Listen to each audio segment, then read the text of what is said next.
From the heart of our nation's capital, here's Family Research Council President Tony Perkins. Well, good afternoon and welcome to this Tuesday edition of Washington Watch. I am your host for the day, Jody Heiss, sitting in for Tony, who is scheduled to be back in the chair tomorrow, but it's an honor to be sitting in his place this evening and glad to have you on board. We've got a lot to bring your way today. Let's begin with this story that'll be coming here in just a few moments. Outrage continues to pour in over the decision by the International Criminal Court's top prosecutor to seek an arrest warrant for Israeli Prime Minister Benjamin Netanyahu and others. As the Prime Minister noted yesterday, this is a travesty of justice. It makes a mockery of international law. The charges presented by the ICC are a complete distortion of reality. Israel has taken unprecedented steps in the history of urban modern warfare to protect civilians in Gaza. Well, that was Israeli government spokesperson Tal Heinrich earlier today. And we have right here in our own country, U.S. lawmakers on Capitol Hill are also up in arms. Even President Biden took a shot. Whatever these warrants may imply, there is no equivalence between Israel and Hamas. And it's clear Israel wants to do all it can to ensure civilian protection. But let me be clear. Contrary to allegations against Israel made by the International Court of Justice, what's happening is not genocide. We reject that. That took place yesterday at a Jewish Heritage Month event at the White House. And earlier this month, Texas Congressman Chip Roy introduced some legislation imposing sanctions on ICC officials, and he will be joining me here in just a few moments to discuss the need for such strong responses that as the U.S. needs to be supporting Israel. And the ICC has never prosecuted democratically elected leaders of any Western democracy. So what in the world is the authority for which these unelected bureaucrats in The Hague are actually trying to possess? And perhaps a bigger question, what is the legal framework for any prosecution? Well, Professor Eugene Koncharovich, director of the Center for Middle East and International Law at George Mason University Law School, will be joining me to explain this, and he will be joining us from Israel. And as we continue to address issues related to election integrity, there's a new study from Just Facts on the number of non-citizens who are registered to vote in the United States. And that number, friends, I'm telling you, it will shock you. I'll be talking about that with James Agresti with Just Facts a little bit later in the program. And ever since the Alabama Supreme Court recognized the personhood of embryos, you'll remember that, but ever since then, lawmakers in both parties have loudly been proclaiming their support for in vitro fertilization. And just this week, we had two Republican senators with strong pro-life backgrounds. They introduced legislation to federally protect access to IVF. Unfortunately, we've seen a number of people try to fearmonger on this very issue.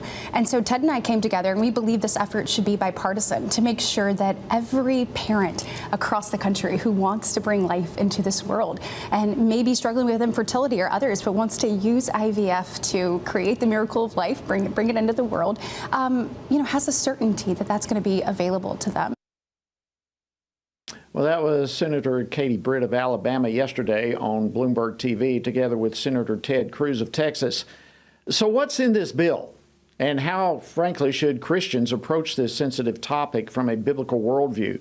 Family Research Council Director of the Center for Human Dignity will be joining me later in the program for that conversation. And just a reminder, before we jump into the specifics of today's program, last week the House of Representatives passed the Israel Security Assistance Support Act, which in essence rebukes President Biden for withholding weapons from Israel during this time of war against Hamas. But friends, listen, we all need to be involved in making our voices known, to call on the president to supply weapons so desperately needed right now to Israel. So we're asking you to join FRC in a petition that we've put together, calling on the Biden administration to stop delaying these weapons shipments to Israel. We'd urge you to sign the petition. There's two ways you can do so. First of all, by going to frcaction.org/aid. That's frcaction.org/aid. Or you can simply text the word AID, AID, to 67742 and sign on to that petition. All right, we've got a lot coming your way, and don't forget the website, of course, is tonyperkins.com. We have tons of resources available there for you. But let's jump into our first topic today, which involves the decision by the International Court, the prosecutor, the lead prosecutor, Karim Khan, and his efforts to pursue an arrest warrant for Israeli Prime Minister Benjamin Netanyahu. It is drawing fierce reaction from U.S. lawmakers. In fact, House Speaker Mike Johnson could potentially bring some legislation imposing sanctions on the ICC this week to the floor. So in addition to the ICC equating, and folks catch this, they literally are equating Israeli elected officials with Hamas terrorists. But perhaps a bigger question, at least for us to consider, is can the actions of this court teach us anything about the dangers of the U.S. ceding national sovereignty to an international organization? Well, joining me now to discuss this legislation is Congressman Chip Roy.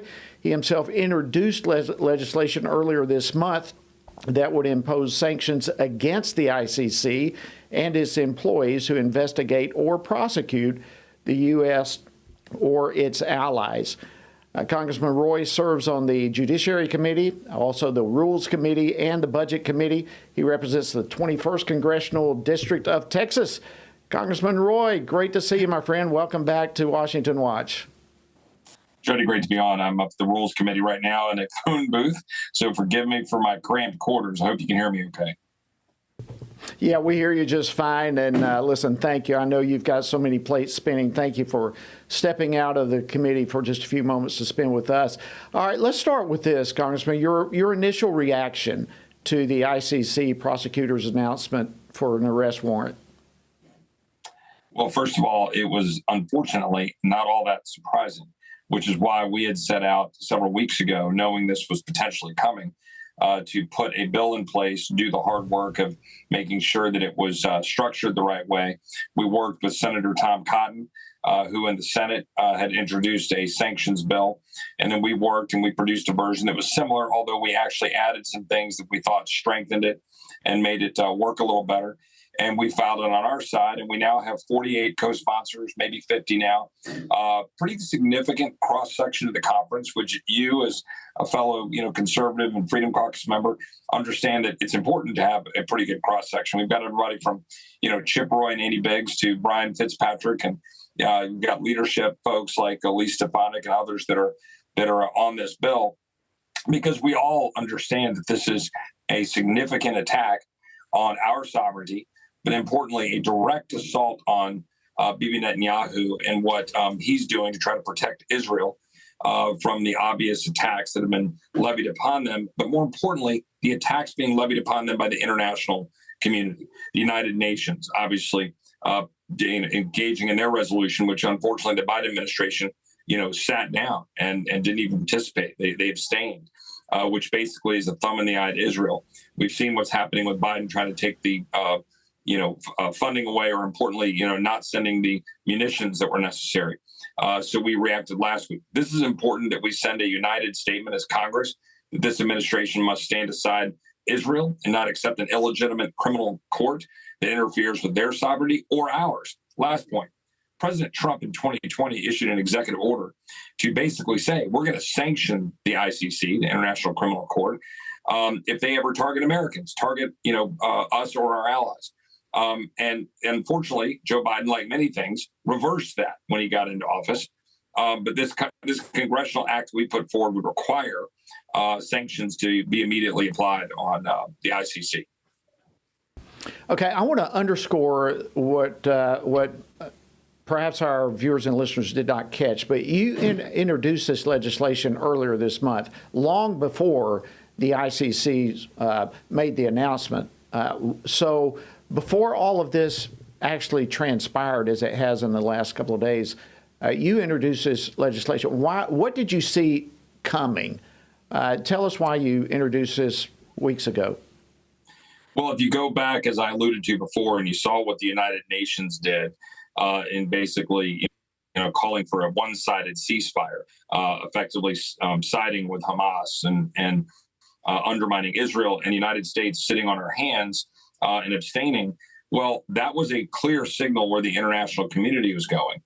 And the ICC has been rattling and making indications that they were going to look at whatever was happening here in the context of war crimes and things that are completely out of bounds in terms of targeting the prime minister personally of Israel, but also just the leadership of Israel and the position Israel has rightly taken.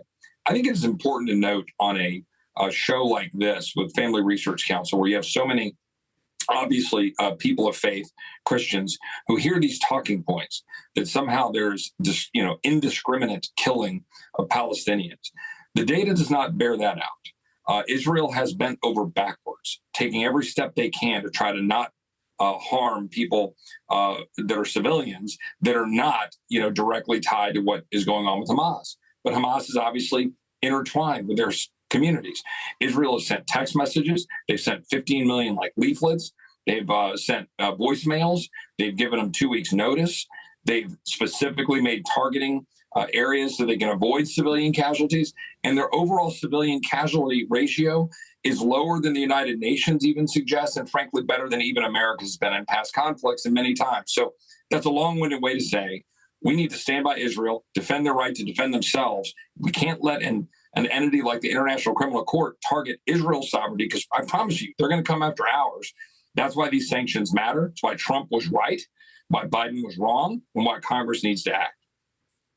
Absolutely. So let me ask you this last question. As you said, the ICC has really no authority over the United States or Israel, and yet they continue to push this type of control and authority, flexing their muscles. Does this illustrate, Congressman, why we should never relinquish national sovereignty to a bunch of international bureaucrats?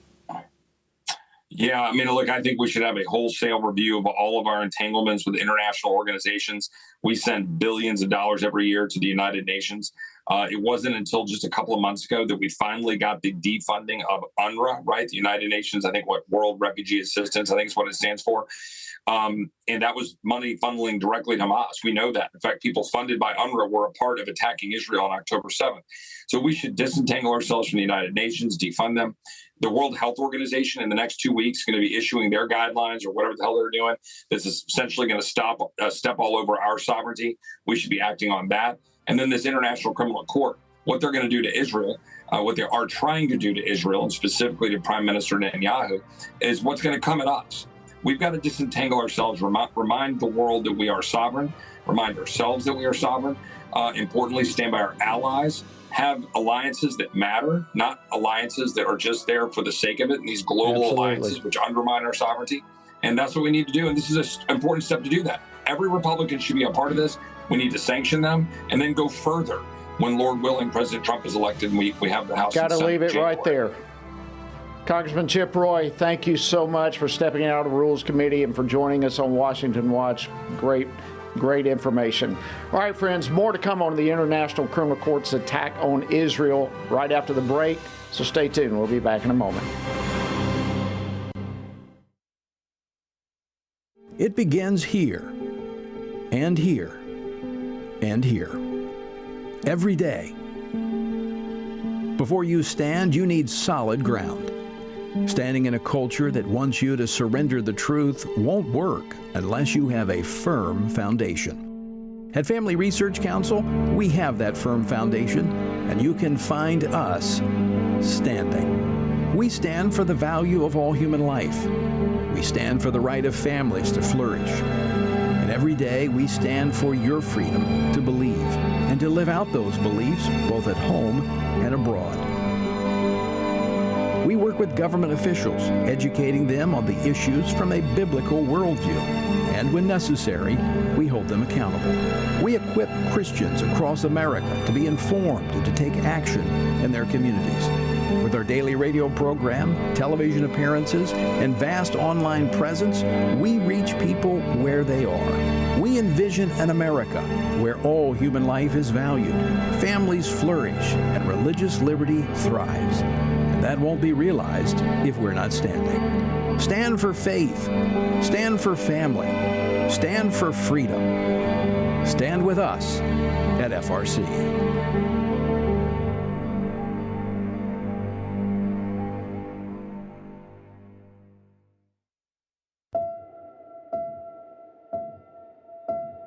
All of us are born with the desire to find truth and meaning. Where did I come from? What happens when I die? While our answers to these questions may divide us, we are united in our need for the freedom to answer life's biggest questions and make life's biggest decisions for ourselves. That's why religious freedom matters for everyone.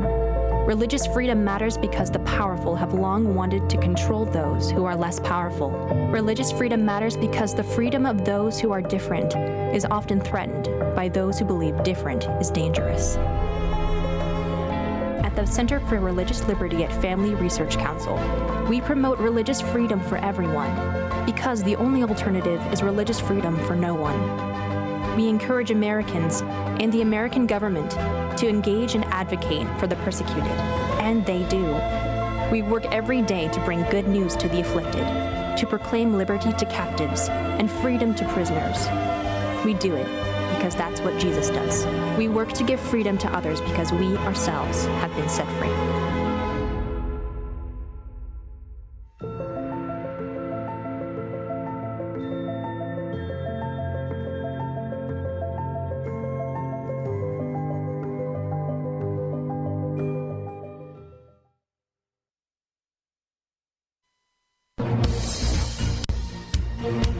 You're tuned in to Washington Watch. I'm your host, Jody Heiss, sitting in today for Tony Perkins, and glad to have you joining us. All right, we want to continue to examine the fallout from yesterday's announcement that the prosecutor for the International Criminal Court is seeking an arrest warrant against Israeli Prime Minister Benjamin Netanyahu and Defense Minister Yoav Gallant, in addition to 3 Hamas terrorists. But this marks the first time that the ICC has pursued such a tactic against a Western democracy. So what is the legal framework that allows these unelected bureaucrats to target democratically elected officials? And is the ICC more beholden to international power politics than they are the rule of law? Well, joining me now to discuss this is Eugene Kontorovich. He is the director of the Center for Middle East and International Law at George Mason University's Scalia Law School. Professor, welcome to Washington Watch. Glad to have you. Thank you. Thank you for having me on, Jody. All right. Let's begin from a legal perspective. Okay. Explain to me what the International Criminal Court is and what kind of legal powers that it possesses. So the International Criminal Court is not like a world court that hears cases and does justice for significant crimes around the world. It's an international organization that was created by a treaty a bit over 20 years ago, and it only has power over countries that have agreed to join it. Now, most countries that are likely to participate in wars or hostilities have not joined the ICC. The United States has not joined the ICC. China has not joined the ICC. Most of the world's population live in countries that have not joined the ICC. Israel, like America, did not join the ICC because they were afraid of bias. So the ICC should have no authority over Israel whatsoever. But because they only have authority over countries that accept their jurisdiction. But the ICC invented a country called Palestine. It said there's a country called Palestine, which is not a member of the United Nations, is not recognized by the United States, and they let that fake country join the ICC. And then they also said that that country has all the territory that it claims. So now it's claiming that it's investigating Israeli crimes in the state of Palestine, namely Gaza. Of course, Israelis didn't vote for these judges. Israel has no authority over them. And the court has shown its systematic bias against the Jewish state in pretty much every action it has taken. It's amazing. So where is this going? I mean, what? The United States is not a member. Israel's not a member. They make up this Palestinian state. What authority do they have, and is there any degree of accountability against the ICC? So the court, can't really do anything directly against Israel. It's certainly not going to prosecute any Hamas leaders because they're not going to give themselves up. The real point of these charges is to be a kind of banner in a further diplomatic campaign to delegitimize Israel and to pressure and deter Israel from defending itself against the Hamas genocide. So now you're going to hear when people talk about want to delegitimize Israel, they'll say, whose leaders were indicted of war crimes. And this has always been the case of blood libels against the Jews. It's not just about the particular individuals accused. It is more like a rallying. It's more like a rallying cry for, sorry about that. It's more like a rallying cry for the delegitimization of Israel. And I should say this could not have happened without the green light from the Biden administration, because President Trump had imposed sanctions on the ICC. They said, we will sanction you if you go after American officials, which they had been trying to do. We will sanction you if you go after Israeli officials. And the bureaucrats at the ICC are not brave people. They want to tell every other country how to fight their wars, but they don't want to expose themselves to any risk. So they dropped their investigation of American officials when Trump put sanctions on them. President Biden lifted those sanctions. So now Congress is going to make a push to sanction ICC officials that are trying to undermine Israel's defense, and that is definitely something everybody should support.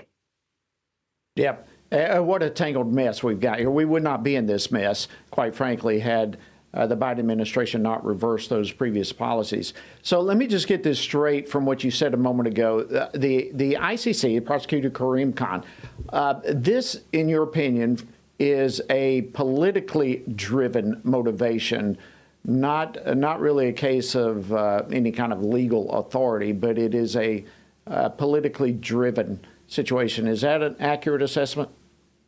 Absolutely. The court has no authority, and the crimes that it is alleging are preposterous.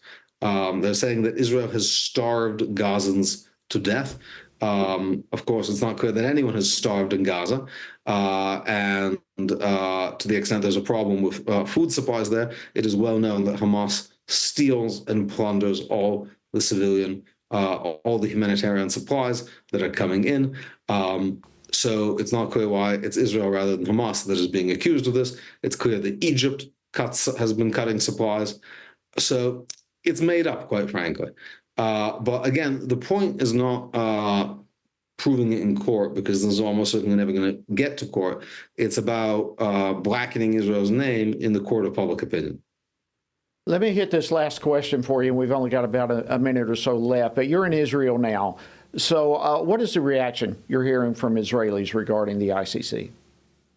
Israelis of all political stripes across the board reject this as a biased prosecution that is basically designed to tie Israel's hands in a war of self-defense. Hamas does not mind being indicted by the ICC because they know that the only way they would ever get to The Hague is if they lose the war, in which case they'd much rather fall into the hands of The Hague than Israel. So all this can do is deter a democracy fighting a brutal Islamic terrorist state. An unprecedented, this has been rejected completely by Israelis. And Israelis know they have two choices. We have two threats, Hamas and the ICC.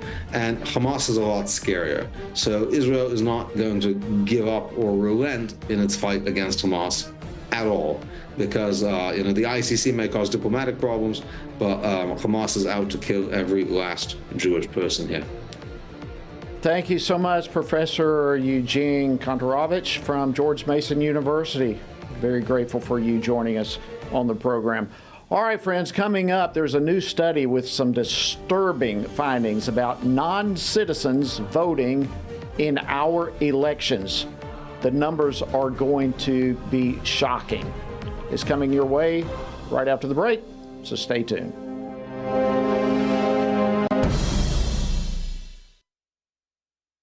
Everything we do begins as an idea. Before there can be acts of courage, there must be the belief that some things are worth sacrificing for. Before there can be marriage, there is the idea that man should not be alone. Before there was freedom, there was the idea that individuals are created equal. It's true that all ideas have consequences, but we're less aware that all consequences are the fruit of ideas. Before there was murder, there was hate. Before there was a Holocaust, there was the belief by some people that other people are undesirable. Our beliefs determine our behavior, and our beliefs about life's biggest questions determine our worldview. Where did I come from? Who decides what is right and wrong? What happens when I die? Our answers to these questions explain why people see the world so differently. Debates about abortion are really disagreements about where life gets its value. Debates over sexuality and gender and marriage are really disagreements about whether the rules are made by us or for us. What we think of as political debates are often much more than that. They're disagreements about the purpose of our lives and the source of truth. As Christians, our goal must be to think biblically about everything. Our goal is to help you see beyond red and blue, left and right, to see the battle of ideas at the root of it all. Our goal is to equip Christians with a biblical worldview and help them advance and defend the faith in their families, communities, and the public square. Cultural renewal doesn't begin with campaigns and elections. It begins with individuals turning from lies to truth. But that won't happen if people can't recognize a lie and don't believe truth exists. We want to help you see the spiritual war behind the political war, the truth claims behind the press release, and the forest from the trees.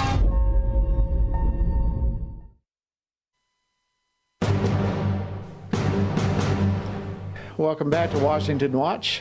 Jody Heiss sitting in today for Tony. I'm glad to have you with us as well. All right, Election Day, it's less than 6 months away, and we have a recent study from Just Facts, the organization called Just Facts, and they are sharing some extremely disturbing findings. 10 to 27% of non-citizens are illegally registered to vote. That's shocking. Now keep in mind, the U.S. Census recorded a population of nearly 20 million voting age non-citizens in the U.S. during 2022. So it certainly has surpassed 20 million by now. So the extent of the problem is just staggering. Here to share more about this shocking study is Jim Agresti. He's the president and co-founder of Just Facts. Jim, welcome to the program. Glad to have you. Jody, thank you for having me on. Well, it's our honor. Let's just jump into this. How in the world are these ineligible voters able to vote in the first place? Well, there are very broad openings for non-citizens to vote. In no state in the nation are they required to provide proof of U.S. citizenship in order to register to vote. Now, a couple of states like Arizona tried to enact that requirement, but they were blocked by a court ruling supported by the Obama administration. And if you look at the federal voter registration form, it says you can submit all different forms of ID to register. That could be a social security number, it could be a driver's license number, or it could just be a utility bill. I mean, these are things that anyone can get by living here. They do not prove you're a U.S. citizenship. You're a U.S. citizen. And more than that, a lot of non-citizens have fake social security numbers, especially illegal immigrants. That's what they do to work. At a recent estimate by the Social Security Administration, they tallied 2.5 million non-citizens who had social security numbers gained by using fake birth certificates or stealing those numbers from somebody else. Wow, 2 million. All right, well, look, the breakdown is beyond description. Any idea where the breakdown is? And I want to go on to other questions, but is this an intentional breakdown in the process, or is it just absolute incompetence? What's going on? Well, it's always hard to read people's minds, but I can tell you this. The vast bulk of these non-citizens are voting for Democrats. According to the best data we have, about 80% of them will vote for Democrats when they vote illegally. And Democrats are fighting tooth and nail to prevent any kind of checking of people's citizenship. It does benefit them. Is that their reasoning? It's an obvious incentive, but I can't read their minds. Wow. Well, all of this is of extreme interest to the entire country. In fact, I just published a book last month, Sacred Trust, Election Integrity and the Will of the People. Every time one of these illegal individuals votes, it takes away a legal vote of a U.S. citizen. So how extensive is this problem in your estimation, your studies? So based on the latest available data, approximately 1 million to 2.7 million non-citizens are going to vote in the upcoming presidential election unless something changes. And that is more than enough to tip the results of congressional races, Senate races, and yes, the U.S. presidency. So what do we do about it? I mean, here it comes down to an enormous problem. We're talking in excess of 1, 2, 3 million people, who knows how many it may be, who you say are going to vote illegally. What, at this point, with the election 6 months away, what can we do about it? Well, the Republicans have introduced a bill to require proof of citizenship in order to register to vote. Will that bill be enacted before the next election? Obviously not. So I don't think there's anything that plausibly can be done at this moment. However, I do think in the aftermath of the election, and we hate to have a repeat of 2020, that there should be some accountability, some lawsuits that demand proof that people are who they say they are in tight races. None of that was secured in the last round of election lawsuits, and it needs to be there. A candidate has to make a plea and say, hey, I want this data to prove that these people who are registered and voted actually are citizens. And this is not a difficult lift. I mean, we know the borders are wide open. We know these folks, I mean, more and more studies are coming out indicating that they are being encouraged to register to vote by different organizations and so forth. We know there's a problem. It's not a heavy lift to find out whether or not these individuals are citizens or not.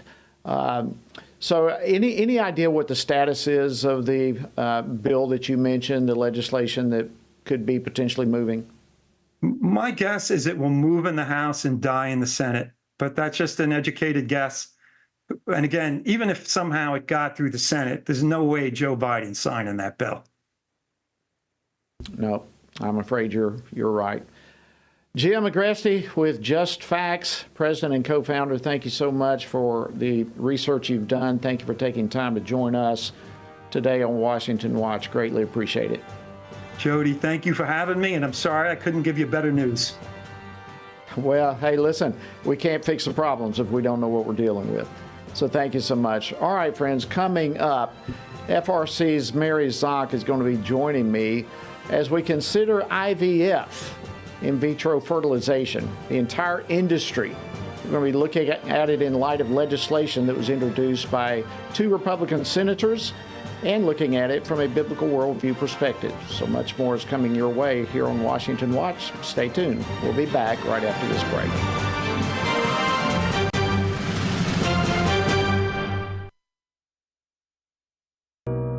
America was a bright light until the culture gave into darkness.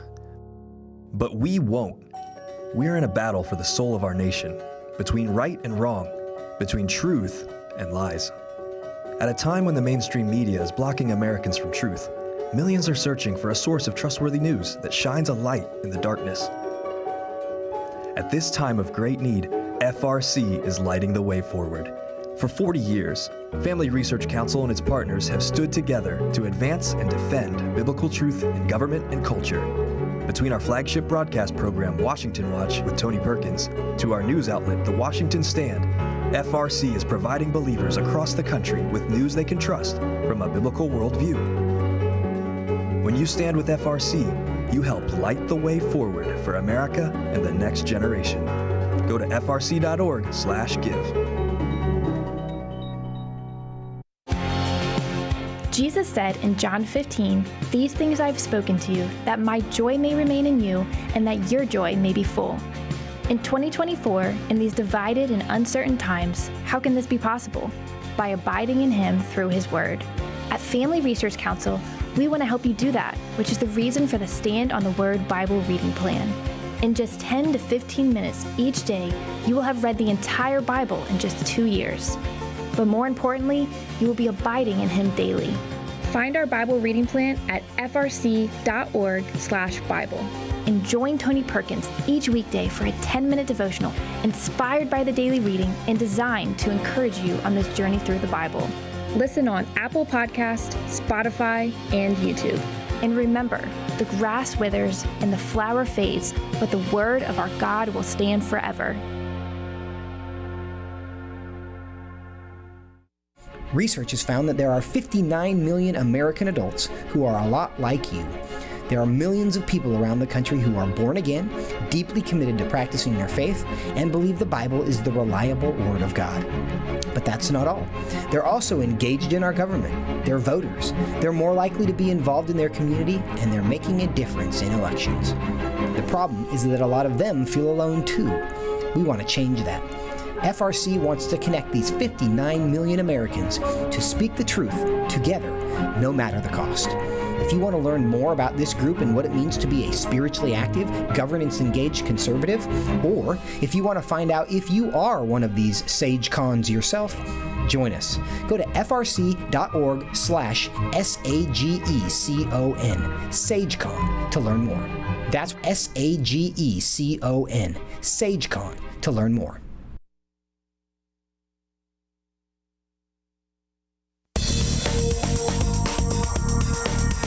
Welcome back to Washington Watch. I'm Jody Heiss, sitting in today for Tony, and glad to have you on board with us. And just a reminder, with the World Health Assembly beginning later this month, friends, time is running out to tell Washington not to let the Biden administration cede authority, our U.S. authority, our sovereignty, to the World Health Organization. For information how you can help do that, how you can make your voice known, I encourage you to visit one of two options. You can go to frcaction.org/who, or you can simply text the word WHO to 67742. Friends, this is a major issue, and we encourage you to make your voice known. We don't want to yield our sovereignty to the World Health Organization. All right. Let's move on here. An Alabama Supreme Court decision recognizing the dignity of human embryos set off a firestorm earlier this year. Some of you, I'm sure, will remember that. But leaders from both parties started promoting their support for in vitro fertilization. Well, yesterday, Republican Senators Ted Cruz and Katie Britt announced that they are introducing legislation that they say will federally protect legal access to IVF. It's a very simple bill that says if a state receives Medicaid funding, that they cannot bar IVF, that a state can and a local government can't, that it is a federal right, that you are entitled to have access to this technology and a state cannot bar it. Of course, that was Senator Cruz, and that was yesterday on Megyn Kelly's program, together there with Senator Britt. Look, I have no doubt that the senators were well-intentioned in this bill, but was it a rushed move on a very complicated issue? And how should Christians consider the entire IVF industry? Well, joining me now to discuss this is Mary Zock. She's the director of the Center for Human Dignity here at the Family Research Council. Mary, welcome back to the program. Always great to have you. Thanks so much for having me. All right, let's start by, if you can, let's begin just explaining what would this legislation do if it's passed? What would be the result? Well, as Senator Cruz said, this legislation ties Medicaid funding to a state's laws regarding IVF and says that if a state prohibits IVF, they won't receive Medicaid funding. So That sounds like a big deal. I mean, to tie this whole thing to Medicaid funding in itself sounds pretty strong on the one hand, but it seems to me that there are a lot of other issues to consider in all of this. We already know, in fact, I believe we had you on when the Alabama Supreme Court decision came out that, in essence, recognized human embryos as human beings, and that created hysteria that was fueled. Is this a response to the Alabama decision? This absolutely is a response to that decision, and it is a huge deal. The Medicaid funding that a state receives is significant, and states are not going to opt out of receiving Medicaid funding. And we know that Democrats could take this same concept and turn it on its head and say, you know what, we're going to tie state Medicaid funding to whether or not a state protects unborn children in the womb. If a state does not allow a woman to have an abortion, well, we're going to take away their Medicaid funding. And all of this is in response to that Alabama Supreme Court decision that said embryos must be treated as persons. That Supreme Court decision did not attack IVF.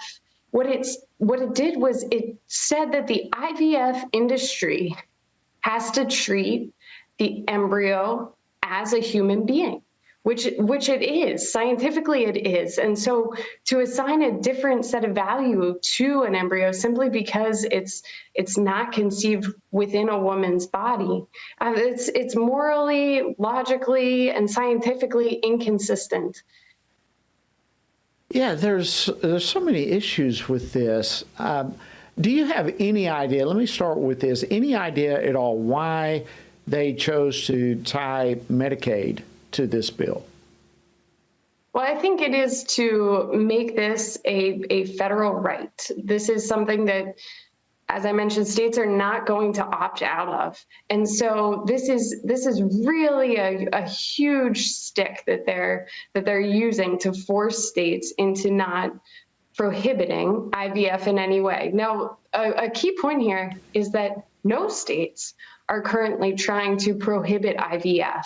But what this bill does not do is it doesn't say what a quote unquote prohibition on IVF would be. Does that include saying that, a state doesn't actually want to endorse intentional motherlessness or intentional fatherlessness? And so IVF can only happen between married heterosexual couples.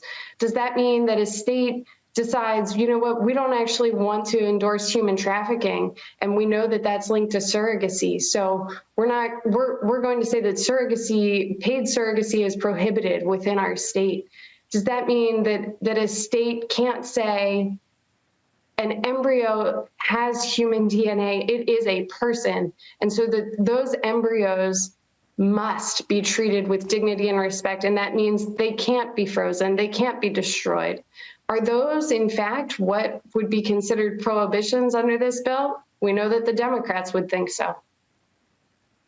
Yeah, so I mean, that's really what brought about the entire Alabama Supreme Court decision, was some of the embryos were destroyed, and Alabama came back and said, well, those were human beings, which is good. I mean, we recognize that human life begins at conception, but we have millions of these embryos already frozen. So, I mean, there's a lot. What is ever going to happen to those embryos? It's this whole industry is like the wild, wild west in many ways. It is so unregulated. We don't really know what's happening to these embryos and what kind of protections there are. And if I'm correct, none of those issues, like you just suggested, are dealt with in this legislation. Is that correct? That is correct. They're not. What this legislation does is it protects the IVF industry. And that's what the Alabama Supreme Court tried to do, was to say, hey, we're going to focus on the parents and on the children who are conceived through the IVF industry. The backlash was created by the IVF industry itself. This is not a bill that protects parents. It doesn't say, actually, if an IVF doctor uses his own sperm to fertilize an egg, that he can be penalized. It doesn't say, if an IVF clinic doesn't store embryos in a safe, secure place, if they don't put as many protections on them as CVS uses on their razor blades, well, they can actually be penalized for that, because those are human beings, and parents have invested so much into those children's lives. It doesn't do any of that. It just protects the IVF industry. And that's where we need to make a change. We need to say IVF needs to be regulated in the United States. It can't operate as it does, where anything goes. Excellent point. Well, earlier today, there were some Senate Democrats that held a press conference on the catastrophic effect, they said, of pro-life laws. And Senator Patty Murray was asked specifically about this Cruz Britt bill. And I wanted to play her response here and get a little reaction from you. If Republicans really wanted to make sure that IVF was available, they would support our effort to make sure that IVF is in every state. I am confident that our legislation will do that. We are not going to accept any legislation that puts in law personhood. Okay, now she was speaking specifically of the Duckworth bill. So can you tell us a little bit about what their bill would do? Well, the Duckworth bill would allow the Wild West of reproductive rights to become even more wild. We're talking about legalizing chimeras, legalizing cloning, things that Americans believe as unconscionable. What they're really trying to get at here, though, is that infertility is an incredibly painful cross. And it is such a struggle for couples who are carrying it. And it's one that I, as the mother of two with two in heaven, I can't imagine what that cross would be like to carry. But I know that the solution is not a completely unregulated industry that exploits the good desires of parents to become mothers and fathers. There are actually solutions that are more effective. IVF is not actually highly successful. It doesn't treat the underlying cause of infertility. These are things that we need to do. The Duckworth bill and the Cruz bill, neither of those does that. Okay, so let's step into the next pathway, I guess, of this whole argument. As Christians, how should we think about IVF with consistent biblical and reasonable logic? What is a Christian response to this entire industry? Well, I think the first thing that we need to do is acknowledge that couples who are struggling with infertility are on an incredibly difficult journey, and we need to support them, and we need to help them carry that cross. And whether that means just asking someone, hey, do you want to talk about this? Or being extra supportive around difficult times for people. Those are steps that we as Christians need to take. Secondly, we need to recognize that the desire to have children is a godly desire, and that is good.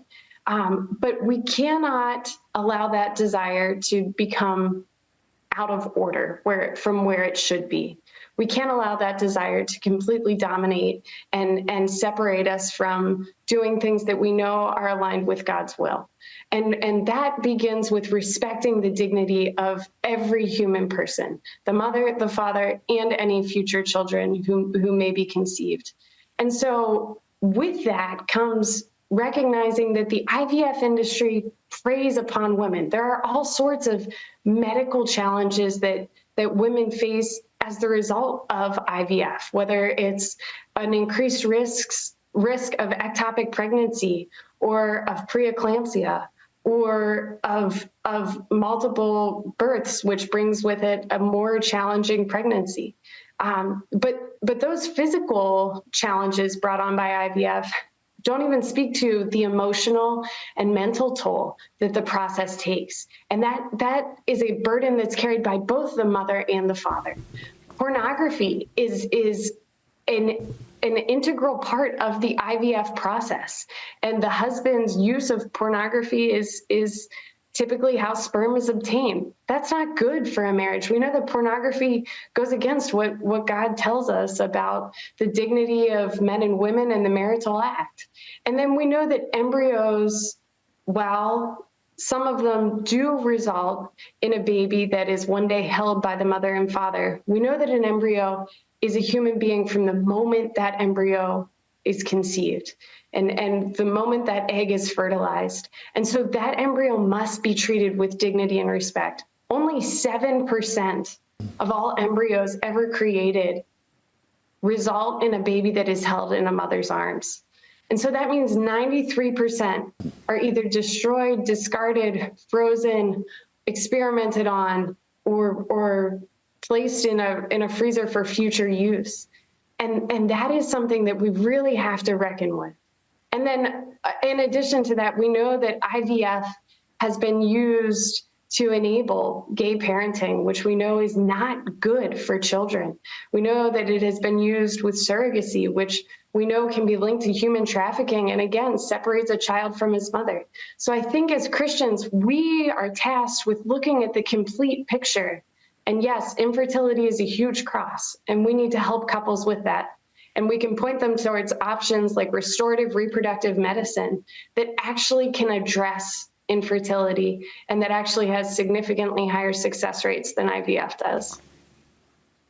Well, those are incredible points there, all of which need understanding. I think a lot of our challenge in all of this is educating people about the IVF industry and really what is involved, both from the parent's perspective as well as the embryos themselves. There are so many issues. And, I guess how should pro-life politicians address the whole life issue when you have Democrats like Chuck Schumer making claims like this? I want to play this last clip and get your response to this. The far right has shown that they actually want to force their will on the entirety of this country. We all know they won't stop until they've enacted a federal abortion ban. They will not stop, America, until they get a federal abortion ban. Just less than a minute, but your reaction to that. I would challenge every American to recognize that what he's talking about, a federal abortion ban, would mean a national protection for an unborn child. That's what he's opposed to. That's not legislation that's on the table right now, but that is what the Democrat Party is opposed to, is protecting unborn children in the womb. That's something we should all be striving for. Well, Mary, I can't thank you enough for coming on and unpacking this for us. It's an extremely complicated issue, and this piece of legislation likewise is very complicated. Thank you so much for taking time with us. We appreciate it. So much for having me. All right, friends, that wraps up another edition of Washington Watch. Thank you so much for joining us.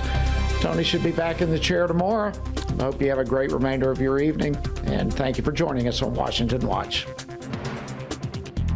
Washington Watch with Tony Perkins is brought to you by Family Research Council and is entirely listener-supported.